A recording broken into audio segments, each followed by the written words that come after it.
Բարև ձեզ, Ստելա ջան, շատ շնորհակալ եմ նման հնարավորության համար։ Ես Մանվելն եմ, քաղաք Երևանից։ Մի քանի տարի է զբաղվում եմ կախասնկի արտադրությամբ։ Ինչու այդ միտքը ծագեց, ես տարածք ունեի, Դավիթաշեն գյուղում եմ ապրում, սեփական տանը։ Տարածք ունեի, որ մտածում էի շինություն ունեի, այդ շինությունը օգտագործեի ինչ-որ բիզնեսի համար եւ ինձ խորհուրդ տվեցին սունկ եւ ես սկսեցի ուսումնասիրել սնկերի աշխարհը, հումքի պատրաստումը, սերմի ստացումը։ Եվ հիմա ես ստանում եմ սերմը, պատրաստում եմ հումքը եւ պատրաստի հումքը վաճառում եմ այն մարդկանց, ովքեր նույնպես ցանկանում են զբաղվել սնկարտադրությամբ։ Իմ նպատակն է ընդլայնել արտադրությունը, ունենալ ավելի մեծ տարածք եւ նպաստել այս ուղղությունը զարգացնելու համար Հայաստանում։ Քանի որ ինքը շատ շահութաբեր բիզնես է, բայց Հայաստանում շատ քչերն են զբաղվում այս գործով ու մանավանդ գյուղական համայնքներում բոլորն էլ հիմնականում ունենում են շինություններ, որ երկար ժամանակ չեն օգտագործում, կլինեն անասնագոմեր, հացատուն, հնարավորություն կտա մարդկանց ունենալ կողմնակի եկամուտ ու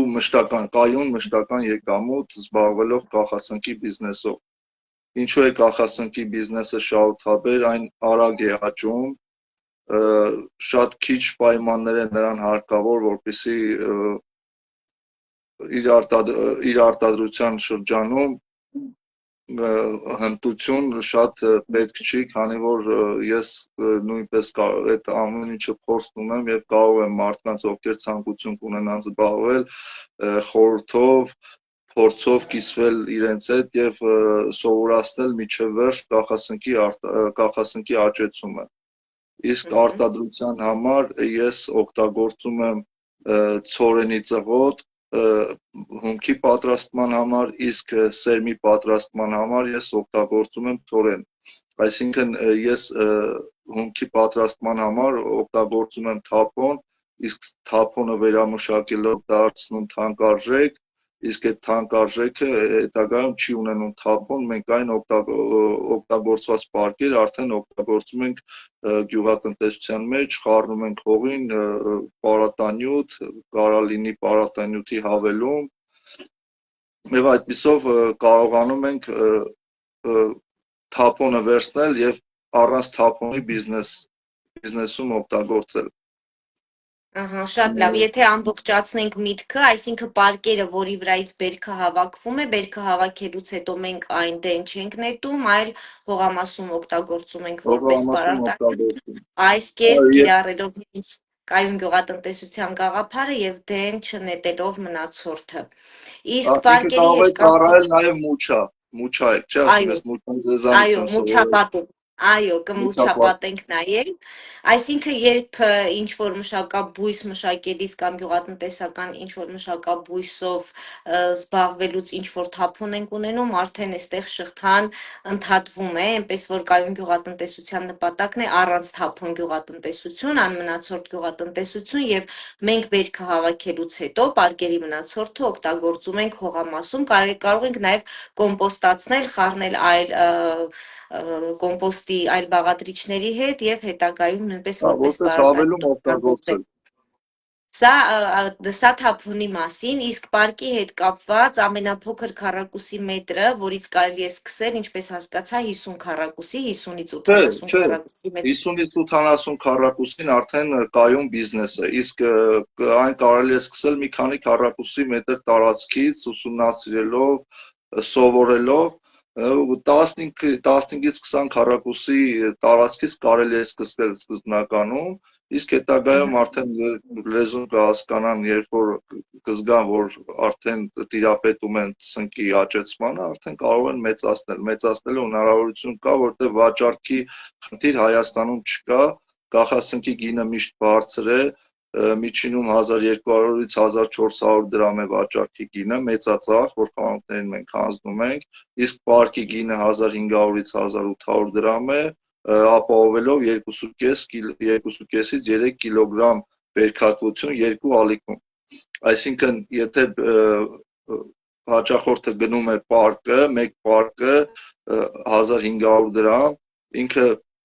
երկու անգամ ավել եկամուտ է, երկու անգամ ավել, այսինքն 1500 դրամով առնում 3 կիլո որ վաճառում է, մոտավոր 3000-3500 դրամի բերք է վաճառում 40-ից 45 օրվա ընթացքում։ Երբ պարկը արդեն ինկուբացիոն, երբ պարկը ես արտադրում եմ 10-ից 12-ից 14 օր իմ մոտ մնում է ինկուբացիոն շրջան անցնում։ Առանց ինկուբացիա անցած պարկ չի կարելի գնել, որովհետև դա չկտրած ծմերուկնա, չգիտես սունկ կաճի, թե ու դրա Չի համար ես միշտ հաճարես։ խորհուրդ եմ տալիս, չի աճի։ Ու միշտ ես խորհուրդ եմ տալիս, բացի այդ ինկուբացիոն շրջանը շատ դժվար process է, որ սկզբնականում ավելավ է սկսեն հումքի պատրաստի հումքը գնելուց։ Եվ այնպես տեղից գնեն, որ հետագայում կօգնեն, եթե չօգնեն, ես միշտ պատրաստ եմ մինչև վերջ սովորացնել, նախագիծ տրամադրել, ինչ սարքավորումներ են հարկավոր, ինչ բնակլիմայական պայմաններում է այն հնարավոր աճացնել, ես այդ ամեն ինչը մինչև վերջ կսովորացնեմ։ Բայց Այսինքն տեսեք, մեկ պարկը տալիս է 2-ից 2.5-ից 3 կիլոգրամ բերք, մեկ պարկը արժի 1500 դրամ, մենք վաճառում ենք կիլոգրամը 1200-ից 1400 դրամով, հա, 1500 դրամով եւ այս տարբերակում եթե հաշվարկենք հենց 50 քառակուսի մետրը եւ ռիսկերը, որը որ պետք է կրի արդեն սկսնակ բիզնեսմենը, այսպես անվանենք, ֆերմերը, դուք նրան կարող եք ձեռ բազատել ռիսկերից, որովհետև դուք արդեն այդ ճանապարհը անցել եք եւ ձեր ձախողումների վրա սովորելով սովորեցնենք նաեւ նրան եւ եթե 50 քառակուսի մետր մարդը ընտրում է ինչքան գումար է պետք սնկարտադրության բիզնեսը սկսելու համար, որ ռեալ լինի, մարդը որոշում կայացնի եւ ասի ես որոշել եմ զբաղվել սնկարտադրությամբ եւ միանգամից հաջորդ հարցս էլ որպեսզի մանրամասն ներկայացնես կլիմայական պայմանները, ինչ կլիմայական պայմաններում պետք է զբաղվել սնկարտադրությամբ։ 50 քառակուսու համար ամենամեծ ծախսը որ կա, դա օթորակիչն է, կոնդիցիոները։ Իսկ եթե տարածքում կա գազ կամ ինչ որ ուրիշ տաքացնելու հնարավորություն, անպայման չի կոնդիցիոներ լինի։ Ամենամեծ ծախսը դա է,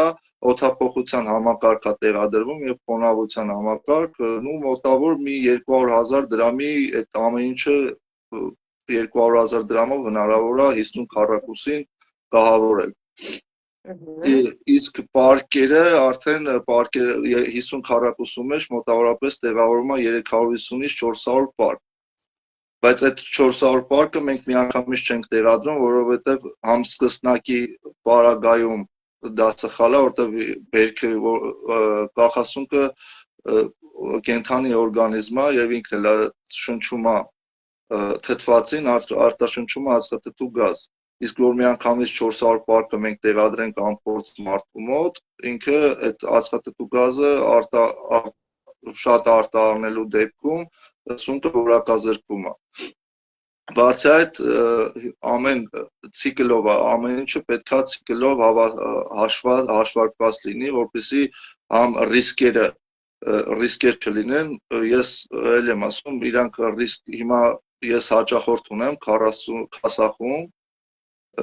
իրանք սկսել էին այս գործը, հետո որ արդեն խնդիրներ ունեցան, ինձ գտան, ես հիմա իրանց օգնում եմ ու իրանք արդեն ոտքի են կանգնել, մոտավոր մի 50 քառակուսի էր, հիմա դարձեցին 80 քառակուսի եւ իրանց մոտ արդեն կայուն բիզնես է, իրանք կարողանում են տիրապետում են ու ռիսկեր իրանց մոտ չկա,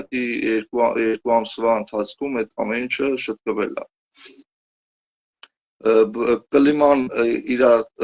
ջերմաստիճանը 12-ից 14 աստիճան իր իդեալականն է, բայց կան շտամեր, կան տեսակներ, սնկի տեսակներ, որոնք 4-5 աստիճանի դեպքում են աճում, բայց իր իդեալականը 12-ից 14-ն է։ Ձմռանը, որպեսզի շատ կոմունալ ծախսեր մենք չունենանք, փոքր արտադրամասի մասին է խոսքը, մենք ջերմաստիճանը թողում ենք միջինում 8-ից 10 աստիճան, որպեսզի շատ կոմունալ ծախսեր չունենանք, ու կոմունալ ծախսերը հիմնականում մենակ ձմեռն են լինում, մեկ էլ ամառը կախված է, որ տարածաշրջանում են այս գործունեությունը ծավալում։ Ես հիմա տեղափոխվել եմ իմ գործունեությունը տեղափոխվել եմ Արագածոտ մարզգյուղ Երնջակա, Պապարան, ես 2 տարի այնտեղ կլիման ուսումնասիրել եմ, այնտեղ ապրել եմ, կնոջս ծննդավայրն է ու հասկացել եմ, որ այնտեղ մենակ ձմեռն է իմ համար դժվար լինելու, այնտեղ ջուրը, լույսը, այդ ամեն ռիսկերը հաշվի առնելով, որ ամեն ինչ նորմալ է, տեղափոխել եմ արտադրությունս այնտեղ որոշակի ստեղի համեմատ մեծացնելով։ Կախված է շատ ցանկալի է ցուրտ գոտիներում աճացնել, որտեղ սունկը ցրտին դիմանում է, բայց ամառը չի դիմանում, +33-ից բարձր ջերմաստիճան պարկի ներսում, հումքի պարկի ներսում, ինքը սերմը սկսում է մահանալ։ Իսկ սա որ թեկուզ -20 էլ լինի, ինքը սառում է, մնում է,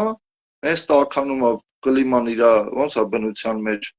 ձմեռը ինքը չկա, գարունը բացվում է, խոնավությունը բարձրանում է, արևը շողում է, տաքացնում է, ինքը դուրս է գալիս։ Նույն պայմանները մենք պետք է ստեղծենք, ոնց որ բնության մեջ է, նույն պայմանները մենք ստեղծում ենք արդեն շինության մեջ։ Ու կլիման այնտեղ ռիսկերը շատ քիչ են, որովհետև կախված չենք բնակլիմայական պայմաններից, քամի, փոթորիկ, չգիտեմ, երաշտ, այդ ռիսկերը կա ու ռիսկերը չկա ու գումարած ինքը տարին 12 ամիս դու կարող ես զբաղվել այս գործով ու պարտադիր չի ու քեզանից շատ ժամանակ ինքը չի տանում։ Եթե դու մարդ սովոր ընդունակություն ունի ու ցանկություն, ամենակարևորը ցանկություն ունի սա այս կախասնքի մշակությունը սովորելու, իր համար շատ հեշտ է լինում։ Մարդիկ մտածում են սունկը, չգիտեմ, պոմիդորից կամ կարտոֆիլից դժվար է, բայց ավելի հեշտ է նրանով, որ չգիտեմ, ջուր չկա, չենք կարողացել ջրել, չորացել է կամ մեծ տարի երաշտեր չորացավ, այնտեղ այդ ռիսկերը չկա ու գումարած ձմեռվա այն ամիսներին, որ մարդիկ գյուղերում, հիմնական գյուղերում, որ արդեն իրանց գործը վերջացրել են, կոպիտ ասած չեն զբաղվում հողով, իրանց կայուն եկամուտ ապահովելու ինչ-որ միջոցա, որ կարող է դառնալ հետագայում իրանց հիմնական բիզնես ու էլ սկսեն ոչ մի բանով չզբաղվել։ Օրինակ ես ինչի համար եմ այս գործով զբաղվում, որովհետև ինքը շատ արագ է ամեն ինչ։ Չես սպասում։ Օրինակ ես արտադրեցի այսօր եմ արտադրել պարկ։ Պարկը արտադրեցի 10-ից 12 օր հետո ես այդ պարկը վաճառում եմ։ Իսկ գնորդը, որ արդեն գնում է, իր մոտ մի շաբաթից 10 օրվա մեջ ընթացքում արդեն բերքը տալիս է 3-ից 4 օրվա ընթացքում էլ արդեն վաճառքի ենթակա է, այսինքն 14 օր ինկուբացիա անցած պարկը գնողը 14 օր հետո ամենաուշը արդեն սկսում է իր գումարը հետ աշխատել։ Առաջի ալիքը Այսինքն կարելի է սունկը դիտարկել որպես եւ այլընտրանքային բիզնես տարբերակ, զուգահեռել այլ բիզնեսի կամ աշխատանքի հետ, անգամ եթե որևէ միտեղ պետական աշխատանքի է կամ մասնավոր մարդը զուգահեռ զբաղվել սնկարտադրությամբ, քանի որ ժամանակի առումով կարող է տեղավորվել, մեզ նախնական անհրաժեշտ է 200,000 դրամ միանվագ, որպեսզի ստեղծել պայմանները սնկի համար եւ այն գումարը, որը նախնական 50 պարկի, 50 էր առաջինը 50 պարկի համար 50 քառակուսի մետրի գնել սունկ։ Մի այսպիսի հարց, մենք խոսեցինք նաև, երբ զրուցում էինք, որ կարելի է փուլային, քանի որ 14 օր հետո մենք առաջին բերքը հավաքում ենք, երբ որ դուք անում եք ցիկլը այնպես, որ հերթականությամբ, հա, տարբերությունը ոնց քանի օրեր, որպեսզի անընդհատ մարդը բերք հավաքի, այլ մի բերքը չհավաքի, սպասի նորից եւս 14 օր դադար չունենա։ Մի շաբաթ 10 օրում է, օրինակ եթե մեր տարածքում տեղավորում է 500 պարկ, մենք մի շաբաթ 10 օրում մենք պետք է 50 պարկ տեղադրենք։ Այդ 50 պարկը կապահովի ամեն օր տվյալ մարդուն 10-ից 15 կիլոգրամ ամեն օր սունկ քաղելու հնարավորություն կտա։ Իսկ կլինեն ժամանակներ, երբ որ ալիքները իրար հետ համընկնում են առաջի տարած բերքի ու երրորդ տարած բերքի, իրանք հանդիպում են ալիքներով։ Նրա երկրորդ ալիքը, նրա առաջի ալիքը, այդ ժամանակում արդեն այդ ժամանակվա ընթացքում ավելի շատ բերք են ունենում, բայց այդ 10-ից 15 կիլոն իրանք ստաբիլ ամեն աստծոր խաղում են եւ վաճառում են։ կախված որտեղ են իրանք, օրինակ հիմա մենք Վարդենիսում արել ենք ՄԱԿ-ի զարգացման ծրագրով, ցավոք այնտեղ չեն աշխատում, մեկ-երկու հոգի փորձում են, բայց դեռ չեն աշխատում զուտ նրա համար, որ այդ բեռնափոխադրման խնդիրը այնտեղ հումք արտադրող չկա, իսկ տեղից էլ օրինակ մի մոտ 200 կիլոմետր, 150 կիլոմետր իրանց համար ոնց որ արդեն դժվարություն է ստեղծում, գումարած դրան, որ այդ գումարը այնտեղ կարող են ներդնել, բայց արդեն պատրաստ է, ՄԱԿ-ի ծրագրով այդ ամեն ինչը իդեալական հավաքված, պատրաստ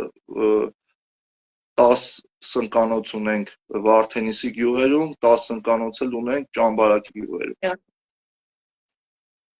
Բայց իրանք այդ հումքի խնդիրը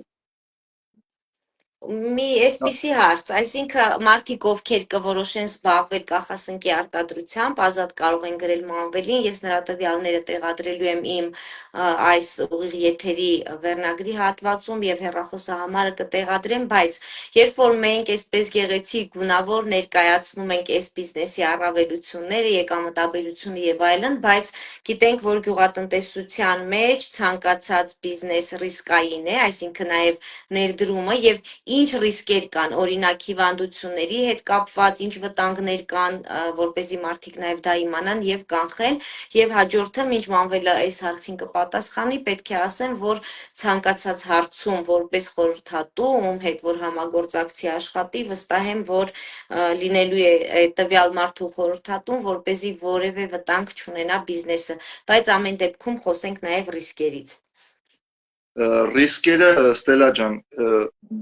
եթե պարկը գնում են արդեն ինկուբացիոն շրջան անցած, ռիսկերը դառնում է 80-20, այսինքն օգտակարը 80, 20-ը ոչ օգտակար է, ինչի համար, որովհետև մարդիկ կան, որ մտնում են այս գործի մեջ, բայց չեն զբաղվում։ Ես շատ դասընթացների ժամանակ էլ ասում չեմ ճանաչում մի մարդ, որ այս գործի մեջ մտել է ու մնացել է։ Չեն լինում են տարբեր ֆակտորներ կա հումք արտադրողից էլ է գալիս այդ ռիսկը, գալիս է իրանց չհետևելու, օրինակ ինքը շատ շուտ կարողանում է շատ շուտ փչանալ, կարողանում է շատ շուտ հետել վերել, եթե ժամանակին ինձ տեղեկացնում են, օրինակ ես ում հետ աշխատում եմ կամ ով ունի իմ խորհրդի կարիք, ասում ամեն առավոտ երբ մտնում եք ձեր արտադրամաս, մի հատ նկար ուղարկեք, սնկի տեսքը ես տնամ, ես ձեզ, եթե շտապ ինչ-որ մի բան լինի, ես վրաս կարձագանքեմ, որպեսզի դուք խնդիր չունենաք։ Ռիսկեր մենակ այն տաք շրջաններում, որտեղ որ մլակի առկայությունը շատ է, այդ ժամանակ կարա ռիսկեր լինի, բայց էլի դրա դեմ էլ բուժում կա, հիմնականում հումք գնողը ռիսկեր չունի, եթե բարեխիղճ արտադրողի է հանդիպում։ Այսինքն նաև ես գիտեմ, որ պետք է ստերիլ պայմաններ լինեն, չէ, եւ սունկը ինքը կարելի է անվանել, եթե ոչ օրգանական, որովհետեւ եթե սերտիֆիկացված չի, չենք կարող ասել օրգանիկ, բայց առանց թունանյութերի մշակվող մշակաբույս է կամ մշակաբույս չի, սունկ է, այսինքն քիմիա, այո։ Ահա, քիմիա չի կիրառվում, մաքուր սնունդ է համարվում եւ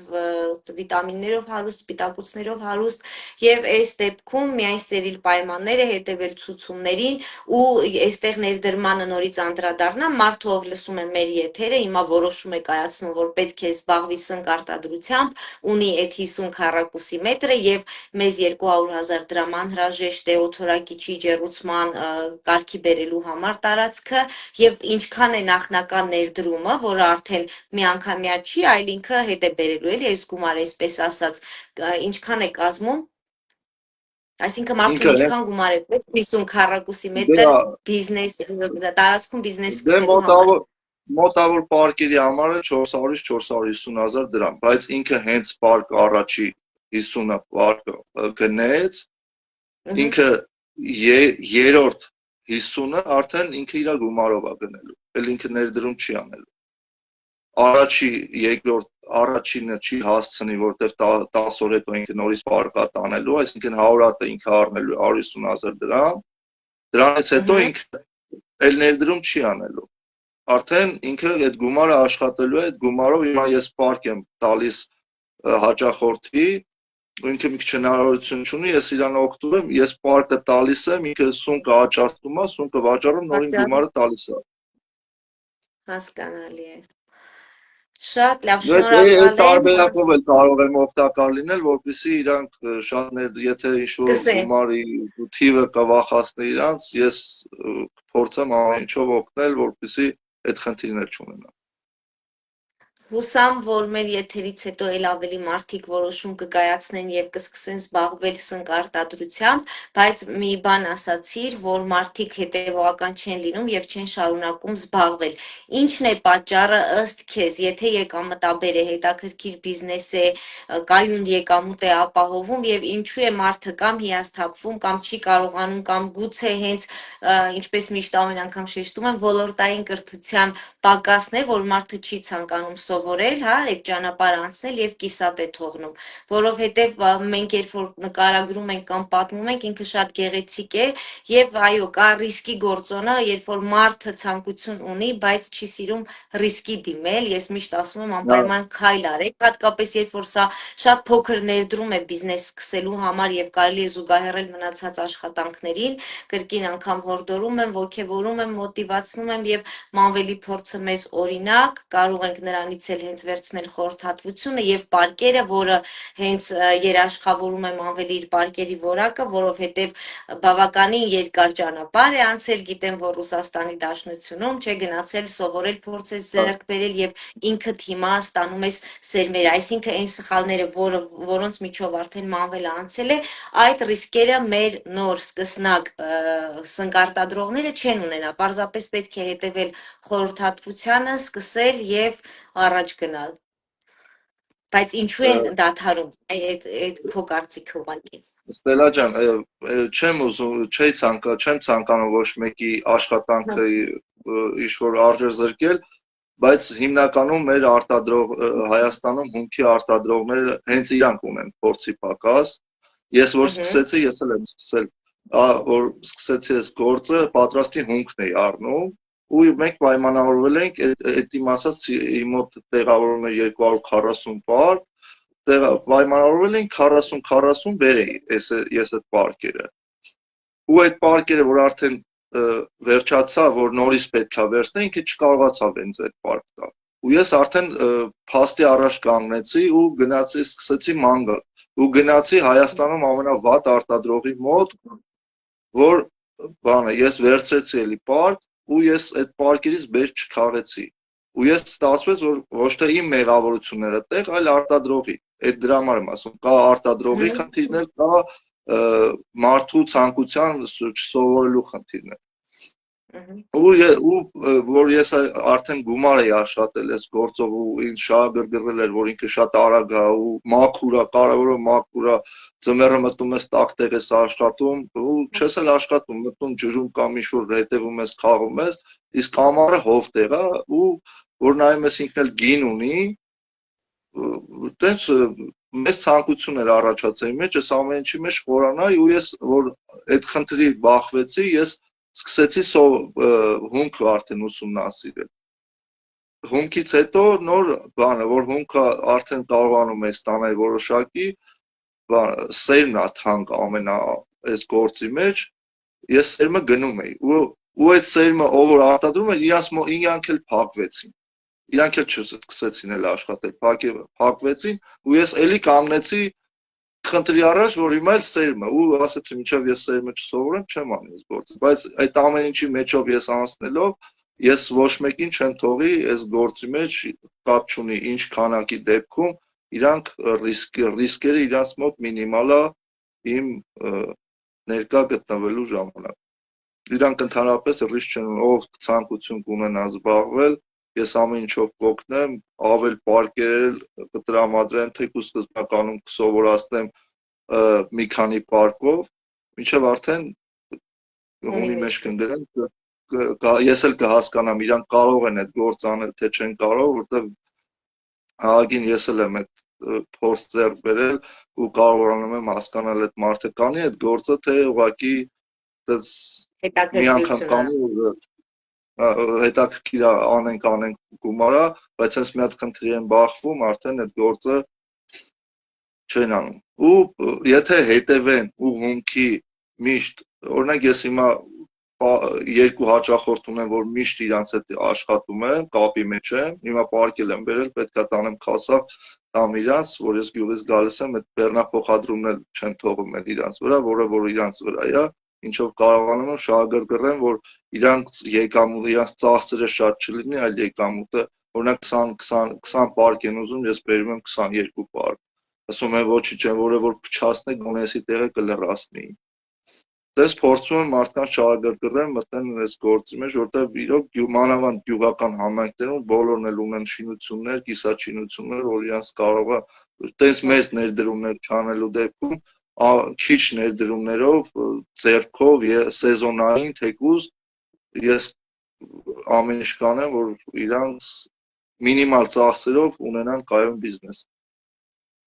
Շատ լավ, շնորհակալ եմ։ Կարծում եմ այսքանը բավարար է առաջին ինֆորմացիայի համար եւ ովքեր հետաքրքրված կլինեն արդեն կապ կհաստատեն քեզ հետ։ Շնորհակալ եմ ժամանակ տրամադրելու Ես եմ շնորհակալ։ համար, որովհետեւ շատ եմ կարևորում նման ուղիղ եթերները, փորձով կիսվելը, հաջողության պատմությունով կիսվելը, որովհետեւ երբեմն մարդիկ սպասում են հենց այս ուղիղ եթերին որոշում կայացնելուն եւ երբ որ սկսում են արդեն տվյալ բիզնեսով զբաղվել, հասկանում են, որ հենց դա էր իրենց